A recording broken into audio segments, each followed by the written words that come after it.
اگلا باب ہے حاکم عادل کا بیان۔ اللہ تعالیٰ نے ارشاد فرمایا، بے شک اللہ تعالیٰ حکم دیتا ہے عدل کا اور احسان کا، اور اللہ تعالیٰ ارشاد فرماتا ہے اور عدل کرو، بے شک اللہ تعالیٰ عدل کرنے والوں سے محبت کرتا ہے۔ حضرت ابو ہریرہ رضی اللہ تعالیٰ عنہ سے مروی ہے کہ حضور صلی اللہ علیہ وسلم نے فرمایا، 7 لوگوں کو اللہ تعالیٰ اس دن اپنے سائے میں لے لے گا جس دن اس کے سائے کے علاوہ کوئی سایہ نہ ہوگا۔ ان میں سب سے پہلے نمبر پر ہے عدل کرنے والا حکمران، انصاف پسند۔ نمبر 2، وہ نوجوان جو اللہ تعالیٰ کی عبادت کرتے ہوئے جوان ہوا ہو، یعنی عبادت کو بڑھاپے کے لیے نہ چھوڑ دے بلکہ جوانی میں ہی شروع کر لے۔ نمبر 3، وہ آدمی جس کا دل مسجد کے ساتھ لٹکا رہے، معلق رہے، یعنی اسی کے بارے میں اس کا دھیان رہے، یعنی مراد یہ ہے کہ نمازوں کی پابندی کرنے والا اور مسجدوں کی نگرانی اور حفاظت اور آبادی کرنے والا۔ نمبر 4 اور 5، وہ 2 آدمی جو اللہ تعالیٰ کے لیے ایک دوسرے سے محبت کرتے ہوں، اسی محبت کی حالت میں اکٹھے ہوں اور اسی حالت میں جدا ہوں، یعنی دنیا کی کوئی غرض اور لالچ ان کے درمیان نہ ہو، ایسے لوگ بھی عرش الہی کے سائے تلے ہوں گے۔ اور نمبر 5، وہ آدمی جس کو ایک حسب اور نسب اور صاحب جمال عورت نے اپنی طرف بلایا اور اس نے جواباً کہا، میں اللہ سے ڈرتا ہوں۔ نمبر 6، وہ شخص جو صدقہ کرے اور صدقے کو اتنا چھپا کر رکھے کہ بائیں ہاتھ کو پتہ نہ چلے کہ اس کے دائیں ہاتھ نے کیا خرچ کیا۔ اور نمبر 7، ایک آدمی جو تنہائی میں خدا کو یاد کرے اور اس کی آنکھوں سے آنسوں کی لڑی لگ جائے، یعنی صرف اللہ کے ڈر سے رو پڑے۔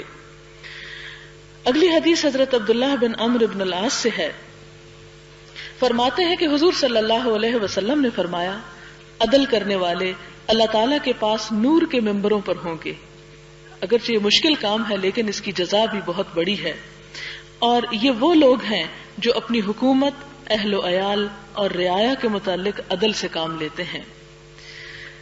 حضرت عوف بن مالک سے روایت ہے، فرمایا، میں نے حضور صلی اللہ علیہ وسلم کو یہ فرماتے سنا، تمہارے بہترین حکمران وہ ہیں جن سے تم محبت کرتے ہو اور وہ تم سے محبت کرتے ہیں، تم ان کے لیے دعا کرتے ہو، وہ تمہارے لیے دعا کرتے ہیں، اور تمہارے بدترین حکمران وہ ہیں جن سے تم بغض رکھتے ہو اور وہ تم سے بغض رکھتے ہیں، تم ان پر لعنت بھیجتے ہو اور وہ تم پر لعنت بھیجتے ہیں۔ راوی کہتے ہیں، ہم نے عرض کیا، یا رسول اللہ صلی اللہ علیہ وسلم، کیا ہم ایسے حکمرانوں سے علیحدگی اختیار نہ کر لیں، یعنی بغاوت نہ کر لیں؟ فرمایا، نہیں، جب تک وہ تمہارے درمیان نماز قائم کریں، نہیں، جب تک وہ تمہارے درمیان نماز قائم کریں۔ حضرت ایاز بن حمار رضی اللہ تعالی عنہ سے مروی ہے، فرمایا، میں نے حضور صلی اللہ علیہ وسلم کو یہ فرماتے سنا، جنتی 3 قسم کے لوگ ہیں۔ نمبر 1، عادل حکمران جو توفیق یافتہ ہے، یعنی جسے اللہ کی طرف سے عدل کی توفیق مل گئی۔ نمبر 2، رحیم اور نرم دل آدمی جو ہر عزیز اور مسلم سے مہربانی کا سلوک کرتا ہو۔ نمبر 3، پاک باز اور کسی سے سوال نہ کرنے والا شخص جو عیالدار ہے، یعنی ضرورت مند بھی ہے اس کے باوجود کسی کے آگے ہاتھ نہیں پھیلاتا۔ اگلا باب ہے باب وجوب طاعت ولاۃ الامر فی غیر معصیۃ وتحریم طاعتہم فی المعصیۃ۔ معصیت یعنی گناہ کے بغیر حکمرانوں کی اطاعت کے وجوب اور معصیت میں ان کی اطاعت کی حرمت کا بیان، جس کا مطلب یہ ہے کہ اگر حکمران اللہ تعالیٰ کی نافرمانی کا کوئی کام کہیں تو وہ نہیں ماننا چاہیے، لیکن اگر وہ عوام کی مصلحت میں یا اللہ تعالیٰ کے حکم کے مطابق کوئی بات کہیں تو اس کو ماننا فرض بھی ہے۔ قرآن پاک میں ہے، یا ایھا الذین آمنوا اطیعوا اللہ واطیعوا الرسول واولی الامر منکم۔ اللہ تعالیٰ نے ارشاد فرمایا، اے لوگو جو ایمان لائے ہو، اطاعت کرو اللہ کی، اطاعت کرو رسول صلی اللہ علیہ وسلم کی اور حاکموں کی جو تم میں سے ہوں، یعنی مسلمان حکمرانوں کی۔ اس میں آپ دیکھیں کہ وہ تمام اصول اور قواعد یا قوانین جو کسی بھی امور سے متعلق قرآن اور سنت میں نہ ملتے ہوں، لیکن کسی حکومت کو چلانے کے لیے، کسی ادارے کا ڈسپلن قائم کرنے کے لیے جو وضع کر لیے جائیں، تو ایسے قوانین جو ہیں ان کو ماننا بھی عوام پر فرض ہوتا ہے جب تک وہ اللہ تعالیٰ کی حدود سے ٹکراتے نہ ہوں۔ اس کی چھوٹی سی مثال ہے جیسے ٹریفک لائٹس ہیں۔ اب قرآن پاک میں یہ تو کہیں نہیں لکھا ہوا کہ ٹریفک لائٹس کی پابندی کرو یا جیسے وہ کہتے ہیں ویسے کرو، لیکن یہ لکھا ہوا ہے کہ جو تمہارے معاملات کے ذمہ دار ہوں ان کی بات مانو، کہ انہوں نے تمہاری ہی جان کی حفاظت کے لیے تمہارے لیے ایک ایسا نظام قائم کیا۔ عموماً ہمارے ہاں لوگ کسی بھی چیز کو جب کسی پابندی کو توڑنا چاہتے ہیں، کسی اصول ضابطے کو نظر انداز کرنا چاہتے ہیں، تو وہ صرف آسانی سے یہ کہہ دیتے ہیں کہ کہاں قرآن میں لکھا ہے، یہ تو حکومت ہی نے قانون بنایا ہے۔ حالانکہ اگر کوئی ایسا قانون ہو کہ جو کسی ایسی چیز سے نہ ٹکراتا ہو کہ جس میں اللہ اور رسول کی نافرمانی ہو، تو اس حکم کو ماننا بھی اسی طرح لازم ہے جس طرح اللہ اور رسول کے حکم کو ماننا صلی اللہ علیہ وسلم، کیونکہ اگر وہ اطاعت نہ ہوگی، کوئی ڈسپلن قائم نہ ہوگا، تو اس سے افراتفری کا عالم ہوگا اور ہر شخص اپنے منہ مہار پہ جدھر جا رہا ہے چلا جائے گا اور اس سے دوسروں کو نقصان پہنچے گا۔ ایک شخص یہ کہے کہ میری مرضی یا میری آزادی، جو کچھ میں چاہوں کروں، مجھے کسی قانون کی پرواہ نہیں، تو وہ یہ ضرور سوچ لے کہ وہ دوسروں کی آزادی پر اپنی آزادی کو ترجیح نہیں دے سکتا۔ اس لیے کہ مثال کے طور پر اگر ایک شخص ریڈ لائٹ کراس کرتا ہے اور گاڑی کو کسی اور کی گاڑی پہ دے مارتا ہے، تو اس نے اپنی آزادی تو استعمال کی لیکن دوسرے کا جینے کا حق بھی چھین لیا۔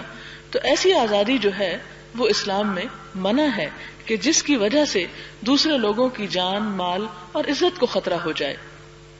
حضرت ابن عمر رضی اللہ عنہما حضور صلی اللہ علیہ وسلم سے روایت کرتے ہیں کہ آپ نے فرمایا، ہر مسلمان شخص کے لیے ضروری ہے کہ وہ حاکم کا حکم سنے اور اس کی اطاعت کرے، خواہ وہ حکم اسے پسند ہو یا ناپسند ہو، مگر یہ کہ اس کو گناہ کا حکم دیا جائے۔ اگر اس کو معصیت کا حکم دیا جائے تو نہ سنے اور نہ اطاعت کرے۔ مثلا اگر کوئی یہ کہے کہ نماز نہ پڑھو، یا کوئی یہ کہے کہ تم دین کا کوئی اور حکم توڑ دو، اللہ تعالیٰ کی مرضی پہ نہ چلو، تو ایسی صورت میں پھر بات نہیں ماننی چاہیے۔ لیکن وہ تمام باتیں جو اس کی شریعت کی روح کے مطابق آ رہی ہوں اور اس کی خلاف ورزی میں نہ ہوں، خواہ وہ قرآن اور سنت میں نہ بھی لکھی ہوئی ہوں، پھر بھی ان کا ماننا ضروری ہے۔ حضرت ابن عمر رضی اللہ تعالی عنہما سے مروی ہے، فرمایا، جب ہم حضور صلی اللہ علیہ وسلم کی اس پر بیعت کرتے کہ ہم آپ کا حکم سنیں گے اور آپ کی اطاعت کریں گے، تو آپ ہمیں فرماتے جو تمہاری استطاعت میں ہو، یعنی ساتھ یہ بھی کہو کہ جتنا ہم میں ہمت ہوگی اتنی ہم آپ کی بات مانیں گے، کیونکہ اللہ کے نام پر اگر کوئی شخص عہد کرتا ہے یا بیعت کرتا ہے اور پھر اس کو پورا نہیں کرتا تو اس پر بھی پکڑ ہے۔ لیکن اگر انسان یہ چیز ساتھ لگا دے کہ جتنی مجھ میں ہمت اور استطاعت ہوگی تو اس میں انسان کی بھلائی ہے۔ حضرت ابن عمر سے روایت ہے، میں نے رسول اللہ صلی اللہ علیہ وسلم کو یہ فرماتے سنا، جو اطاعت کے بندھن سے آزاد ہو جائے وہ قیامت کو اللہ تعالیٰ سے ملے گا تو اس کے پاس کوئی دلیل نہیں ہوگی، اور جو اس حالت پر مرے کہ اس کی گردن میں اطاعت کا توق نہ ہو وہ جاہلیت کی موت مرا، یعنی ایک قانون کو توڑ کر اور اس کی پابندی سے آزاد ہو کر مرنا جاہلیت کی موت مرنا ہے۔ اور مسلم ہی کی ایک روایت میں ہے، جو شخص اس حالت میں مرے کہ وہ جماعت المسلمین سے علیحدہ ہو تو وہ جاہلیت کی موت مرے۔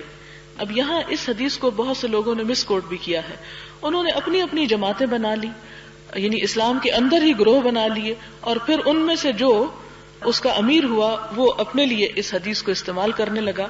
تو بات یہ ہے کہ اسلام میں حاکم یا امیر کی جو ڈیفینیشن ہے اس میں یہ بات آتی ہے کہ امیر وہ ہے جو حد قائم کر سکے۔ حد قائم کرنے سے مراد یہ ہے کہ جو ایک قانون کو نافذ کر سکے۔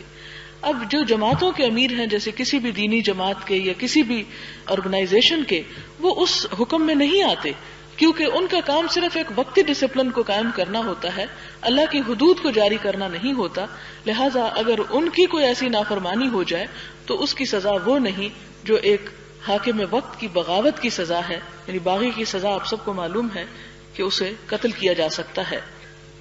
آپ صلی اللہ علیہ وسلم نے یہ بھی فرمایا کہ سنو اور اطاعت کرو، اگرچہ تم پر کوئی حبشی غلام حاکم بنا دیا جائے جس کا سر خشک انگور جتنا ہو، یعنی وہ دیکھنے میں اس کی کوئی شکل یا ہیبت نہ ہو، لیکن اگر اس کی بیعت کر لی گئی ہے، اسے چن لیا گیا ہے، تو پھر اس کی بات تمہیں ماننا لازم ہوگی۔ حضرت ابو ہریرہ سے روایت ہے کہ آپ صلی اللہ علیہ وسلم نے فرمایا، تم پر سننا اور اطاعت کرنا ضروری ہے، آسانی میں بھی اور تنگی میں بھی، تمہاری پسند میں بھی اور ناپسند میں بھی، اور اس حالت میں بھی کہ تم پر کسی کو ترجیح دی جائے۔ یعنی اگر ایک وقت کا حاکم جو ہے ایک شخص کو دوسرے پر ترجیح دیتا ہے اور جسے ترجیح نہیں دی جا رہی، جسے امپورٹنس نہیں مل رہی، تو وہ یہ سوچ کے کہ مجھے تو اگنور کیا جا رہا ہے لہٰذا وہ سازشیں شروع کر دے، تو اس بات کی اجازت نہیں دی گئی۔ فرمایا خواہ تمہیں حکم پسند ہے یا نہیں، اور خواہ تمہارے اوپر کسی اور کو زیادہ پریفر کیا جا رہا ہے، پھر بھی تم پر لازم ہے کہ تم امام وقت کی بات کو سنو اور مانو۔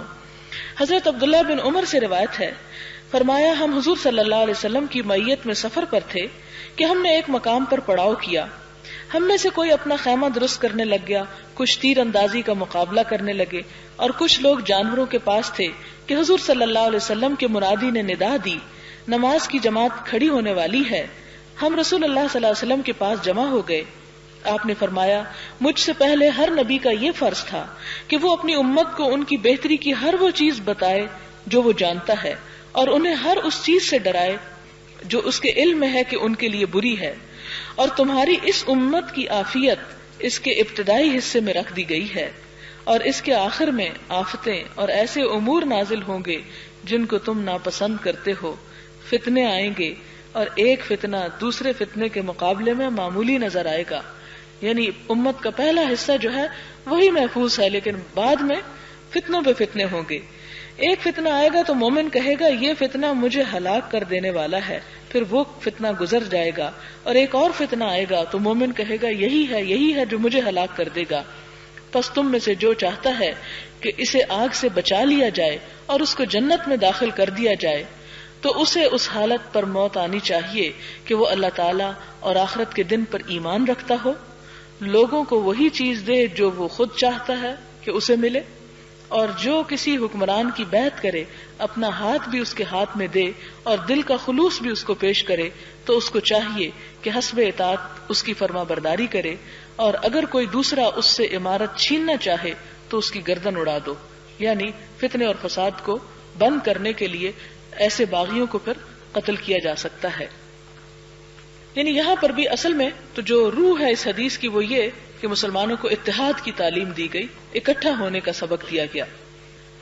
پھر اسی طرح ایک اور حدیث ہے، حضرت ابو حنیدہ وائل بن حجر رضی اللہ تعالی عنہ سے مروی ہے، فرمایا سلمہ بن یزید الجوفی نے حضور صلی اللہ علیہ وسلم سے عرض کیا، یا رسول اللہ صلی اللہ علیہ وسلم، اگر ایسے لوگ ہمارے امیر بن جائیں جو ہم سے اپنا حق طلب کریں اور ہمارا حق ہمیں نہ دیں، تو اس صورت میں ہمارے لیے کیا حکم ہے؟ حضور صلی اللہ علیہ وسلم نے اس سے رخ انور پھیر لیا، یعنی منہ موڑ لیا۔ انہوں نے پھر عرض کیا تو آپ نے فرمایا سنو اور اطاعت کرو، کیونکہ ان کی ذمہ داری ان پر ہے اور تمہاری ذمہ داری تم پر۔ یعنی حکمران کی ذمہ داری کیا ہے کہ وہ رعایا کا خیال رکھے، وہ اس کے بارے میں پوچھا جائے گا، اور تمہارے اوپر ذمہ داری یہ ہے کہ تم اپنے حکمران کی بات مانو، تم سے تمہاری اس ذمہ داری کے بارے میں پوچھا جائے گا، اور اس بحث میں مت پڑو کہ وہ تمہارے لیے کیا کر رہے ہیں اور تم ان کے لیے کیا کر رہے ہو۔ حضرت عبداللہ بن مسعود رضی اللہ تعالی عنہ سے مروی ہے، فرماتے ہیں کہ حضور صلی اللہ علیہ وسلم نے فرمایا میرے بعد ایسی ترجیحات اور ایسے امور پیش آئیں گے جن کو تم ناپسند کرو گے۔ صحابہ کرام نے عرض کیا جو ہم میں سے ایسی صورت دیکھے، صحابہ نے عرض کیا جو ہم میں سے ایسی صورت دیکھے یعنی ایسے حالات ہو جائیں اس کے لیے کیا حکم ہے؟ فرمایا جو حقوق تم پر ہیں وہ تم ادا کرو اور اپنے حقوق کے لیے اللہ کے حضور التجا کرو، یعنی فساد اور لڑائی جھگڑے کی بجائے اللہ تعالیٰ سے رجوع کرو اپنے حق مانگنے کے لیے، لیکن جو تمہاری ذمہ داری ہے وہ ادا کرتے چلے جاؤ، کیونکہ ہر شخص جب اپنی ذمہ داری چھوڑ دے گا تو اس کے نتیجے میں سب ڈوبیں گے۔ اس لیے ہر شخص یہ دیکھے کہ اس کا کیا فرض بنتا ہے، وہ کیا کرنے کے قابل ہے، وہ کیا کر سکتا ہے، اور اپنے حصے کا ایک چراغ جلا دے تو معاشرے کے اندر سے خود بخود اندھیرا ختم ہو جائے گا۔ پھر اس کے بعد ایک اور حدیث ہے، حضرت ابو ہریرہ رضی اللہ تعالی عنہ سے مروی ہے، فرماتے ہیں کہ حضور صلی اللہ علیہ وسلم نے فرمایا جس نے میری اطاعت کی اس نے اللہ کی اطاعت کی، اور جس نے میری نافرمانی کی اس نے اللہ کی نافرمانی کی، اور جس نے امیر کی اطاعت کی اس نے میری اطاعت کی، اور جس نے امیر کی نافرمانی کی اس نے میری نافرمانی کی۔ تو گویا ایک حاکم عادل اور حاکم وقت ایسا جو انصاف پسند ہو، اس کا حکم ماننا گویا رسول اللہ صلی اللہ علیہ وسلم کا حکم ماننا ہے۔ پھر اس کے بعد ایک اور حدیث ہے، حضرت ابن عباس سے روایت ہے کہ رسول اللہ صلی اللہ علیہ وسلم نے فرمایا، جو شخص اپنے امیر کی کسی چیز کو ناپسند کرتا ہو اسے چاہیے کہ صبر کرے، کیونکہ جو شخص امیر کی اطاعت سے بالشت بھر بھی نکل گیا وہ جاہلیت کی موت مرا۔ حضرت ابو بکر رضی اللہ تعالی عنہ سے مروی ہے، فرمایا میں نے حضور صلی اللہ علیہ وسلم کو یہ فرماتے سنا ہے، جو حکمران کی توہین کرتا ہے اللہ تعالیٰ اس کو ذلیل کر دیتا ہے۔ اسے ترمذی نے روایت کیا ہے۔ اگلا باب ہے کہ باب النہی عن سؤال الامارۃ و اختیار ترک الولایات اذا لم يتعین علیہ او تدعو حاجۃ الیہ، امارت طلب کرنے کی ممانعت اور امارت کے تقاضوں پر پورا نہ اتر سکنے یا ضرورت کی صورت میں امارت ترک کر دینے کا بیان۔ اللہ تعالیٰ نے ارشاد فرمایا، یہ آخرت کا گھر ہم مخصوص کر دیں گے اس کی نعمتوں کو ان لوگوں کے لیے جو خواہش نہیں رکھتے زمین پر بڑا بننے کی اور نہ فساد برپا کرنے کی، اور اچھا انجام پرہیزگاروں ہی کے لیے ہے۔ یہ آیت ہے، تلک الدار الآخرۃ نجعلها للذین لا یریدون علوا فی الارض ولا فسادا والعاقبۃ للمتقین۔ حضرت ابو سعید عبد الرحمن بن سمرہ رضی اللہ تعالی عنہ سے مروی ہے، فرماتے ہیں کہ حضور صلی اللہ علیہ وسلم نے فرمایا، اے عبد الرحمن بن سمرہ، امارت کا سوال کبھی نہ کرنا، کیونکہ اگر بغیر طلب کیے تجھے امارت دی گئی تو اس پر تیری مدد کی جائے گی، اور اگر تیرے طلب کرنے پر تجھے امارت دی گئی، یعنی تم نے خود عہدہ مانگا، تو تجھے امارت کے سپرد کر دیا جائے گا اور تو خداوند کی مدد سے محروم ہو جائے گا۔ اور جب تو کسی بات پر قسم کھائے اور پھر تجھے معلوم ہو کہ دوسرا پہلو اس سے بہتر ہے تو بہتر پہلو پر عمل کر اور اپنی قسم کا کفارہ ادا کر دے۔ یعنی اگر کسی نے ایسی بات پر قسم کھا لی ہے، مثلا کوئی کہے کہ میں آج روزہ نہیں رکھوں گا، تو اس کو ایسی قسم نہیں پوری کرنی چاہیے، بلکہ جو چیز بہتر ہو اسے اختیار کر لے، قسم توڑ دے اور قسم کا کفارہ دے دے۔ حضرت ابو ذر سے روایت ہے کہ رسول اللہ صلی اللہ علیہ وسلم نے فرمایا، اے ابو ذر، میں تجھے کمزور دیکھتا ہوں اور میں تیرے لیے بھی وہی پسند کرتا ہوں جو اپنے لیے پسند کرتا ہوں، کبھی از خود 2 آدمیوں کا بھی امیر نہ بننا اور نہ کبھی یتیم کے مال کا والی بننا، یعنی کوئی ذمہ داری اپنے اوپر نہ لینا، کیونکہ میں دیکھتا ہوں کہ تم اس ذمہ داری کو پورا نہیں کر سکتے۔ حضرت ابو ذر رضی اللہ تعالی عنہ سے مروی ہے، فرمایا میں نے عرض کیا، یا رسول اللہ صلی اللہ علیہ وسلم، کیا آپ مجھے عامل نہیں بنا دیتے، یعنی گورنر نہیں بنا دیتے؟ حضور صلی اللہ علیہ وسلم نے اپنا دست اقدس میرے کندھے پر مارا اور فرمایا، اے ابو ذر، تم کمزور ہو، اور وہ امارت یعنی یہ گورنری ایک امانت ہے، اور وہ قیامت کے دن رسوائی اور ندامت کا باعث ہوگی، یعنی اگر تم اس حق نہ ادا کر سکے، مگر اس شخص کے لیے نہیں جو اس کو حق کے ساتھ حاصل کرے اور اس کے تمام حقوق ادا کرے، وہ تو رب عرش کریم کے سائے تلے ہوگا۔ اسی طرح ایک اور حدیث ہے، حضرت ابو ہریرہ سے روایت ہے کہ حضور صلی اللہ علیہ وسلم نے فرمایا، بے شک تم امارت کی حرص کرو گے اور امارت قیامت کے دن ندامت کا باعث ہوگی، یعنی اس کو طلب کرو گے اور پھر اس کے تقاضے نہ پورے کر سکے تو پھر پوچھ بھی سخت ہوگی۔ اسی طرح اگلا باب ہے، باب حث السلطان والقاضی وغیرہما من ولاة الامور علی اتخاذ وزیر صالح وتحذیرہم من قرناء السوء والقول منہم۔ حکمران، قاضی اور دیگر عہدیداروں کو نیک وزیر مقرر کرنے پر ابھارنے اور انہیں برے رفقا اور ان کی باتیں تسلیم کرنے سے ڈرانے کا بیان۔ قال اللہ تعالی، الاخلاء یومئذ بعضهم لبعض عدو الا المتقین۔ اللہ تعالیٰ نے ارشاد فرمایا، گہرے دوست اس روز ایک دوسرے کے دشمن ہوں گے بجز ان کے جو متقی اور پرہیزگار ہیں۔ کہ دنیا میں ایک دوسرے کی حمایت اور ناجائز حمایت جو ہے وہ قیامت کے دن اللہ تعالیٰ کے ہاں دشمنی میں بدل جائے گی، کیونکہ انسان ایک دوسرے کو بلیم کرے گا کہ تم نے مجھے گمراہ کیا، تیرے مشوروں نے مجھے ڈبویا۔ تو یہ انسان کو دنیا میں ہی اس دن سے پہلے اس چیز کا سوچ لینا چاہیے۔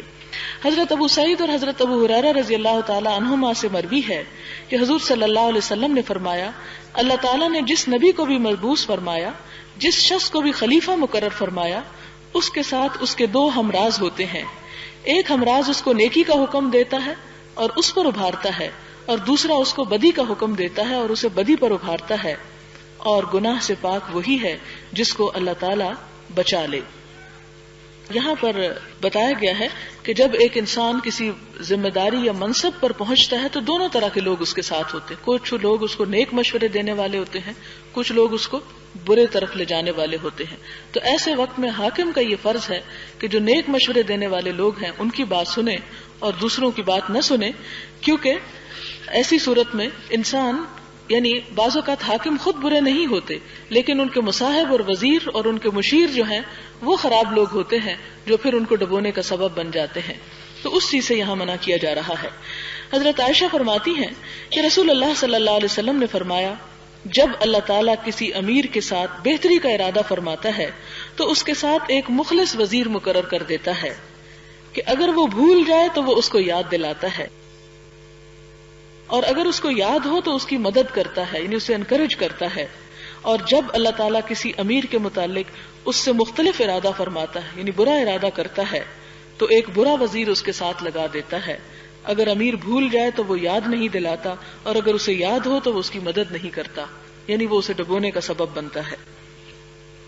باب النہی عن تولیۃ الامارۃ والقضاء وغیرہما من الولایات لمن سألها او حرص علیہا فعرض بها. سوال کرنے اور حرص رکھنے والے کو امارت, قضاء اور دیگر عہدے دینے کی ممانعت, یعنی ایسے لوگوں کو عہدے نہیں دینے چاہیے جو اس کے حریص ہوں یا اس کو مانگے یا اس کو لینے کے لیے دوسروں سے سفارش کروائیں. حضرت ابو موسیٰ اشعری رضی اللہ تعالی عنہ سے روایت ہے, فرمایا میں اور میرے چچا زاد بھائیوں میں سے 2 آدمی حضور صلی اللہ علیہ وسلم کی خدمت میں حاضر ہوئے. ان میں سے ایک نے عرض کیا, یا رسول اللہ صلی اللہ علیہ وسلم, جن علاقوں کا اللہ تعالیٰ نے آپ کو والی بنایا ہے ان میں سے کسی علاقے کا ہمیں امیر بنا دو.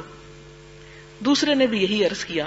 حضور صلی اللہ علیہ وسلم نے فرمایا, ہم اس کام کا کسی ایسے شخص کو والی نہیں بناتے جو اس کی درخواست یا خواہش کرے, یعنی جو اپنے آپ کو اس کام کے لیے پیش کرے, کیونکہ وہ سب سے پہلی اس کی ڈسکوالیفیکیشن ہے کہ وہ کوالیفائی نہیں کرتا جو اپنے آپ کو خود پیش کرے.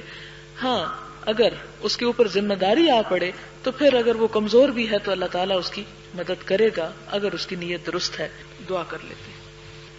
سبحان اللہ والحمد للہ ولا الہ الا اللہ واللہ اکبر ولا حول ولا قوة الا باللہ العلی العظیم.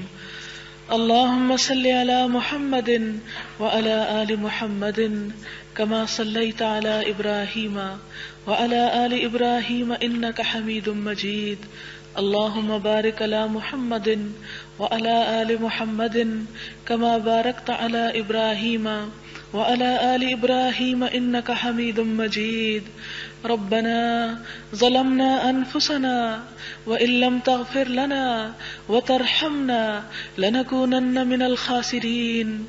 ربنا لا تزغ قلوبنا بعد إذ هديتنا وهب لنا من لدنك رحمة إنك أنت الوهاب.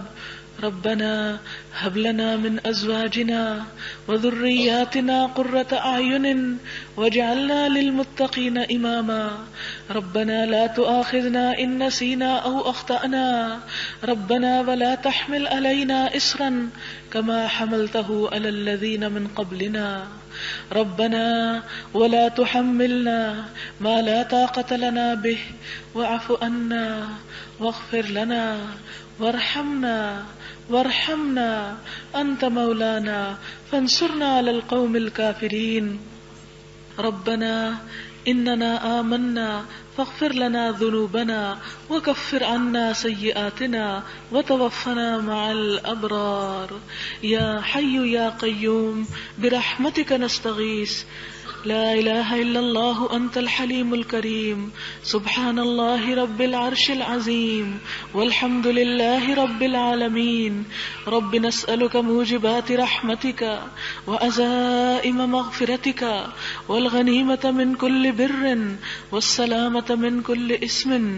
لا تدع لنا ذنبا إلا غفرته ولا هما إلا فرجته ولا هما إلا فرجته ولا هما إلا فرجته ولا حاجة هي لك رضا إلا قضيتها يا أرحم الراحمين يا أرحم الراحمين. رب اغفر وارحم وأنت أرحم الراحمين. لا حول ولا قوة إلا بالله العلي العظيم. لا إله إلا الله وحده لا شريك له، له الملك وله الحمد وهو على كل شيء قدير. رب نسألك موجبات رحمتك وعزائم مغفرتك. لا إله إلا الله وحده لا شريك له، له الملك وله الحمد يحيي ويميت، حي لا يموت أبدا أبدا، ذو الجلال والإكرام، بيدك الخير، إنك على كل شيء قدير. لا حول ولا قوة إلا بالله العلي العظيم. اللهم إنا نسألك من الخير كله، اللهم إنا نسألك من الخير كله عاجله وآجله ما علمنا منه وما لم نعلم. اللهم إنا نعوذ بك من شر كله عاجله وآجله ما علمنا منه وما لم نعلم. لا إله إلا الله، لا إله إلا الله وحده لا شريك له. يا حي يا قيوم برحمتك نستغيث، يا حي يا قيوم برحمتك نستغيث.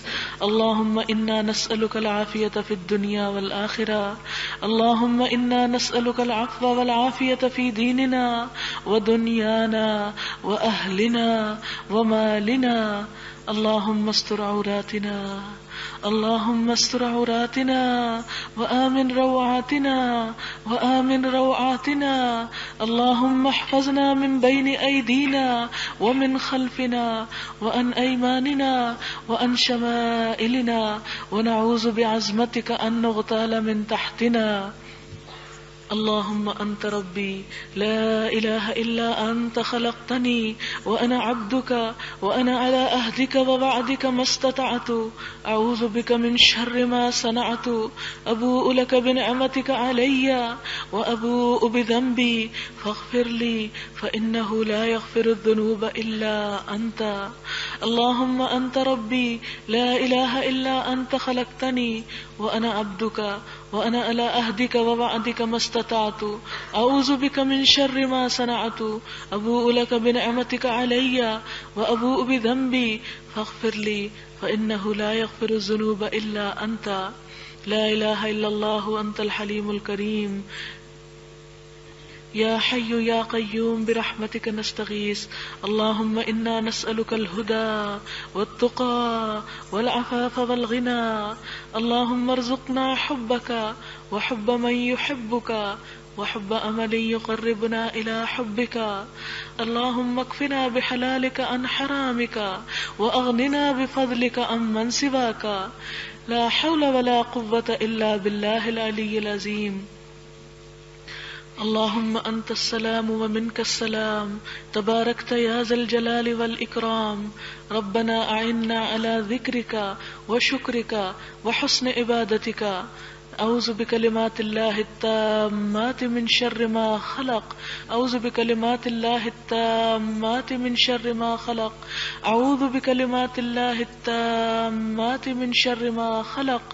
بسم الله الذي لا يضر مع اسمه شيء في الأرض ولا في السماء وهو السميع العليم. بسم الله الذي لا يضر مع اسمه شيء في الأرض ولا في السماء وهو السميع العليم. بسم الله الذي لا يضر مع اسمه شيء في الأرض ولا في السماء وهو السميع العليم.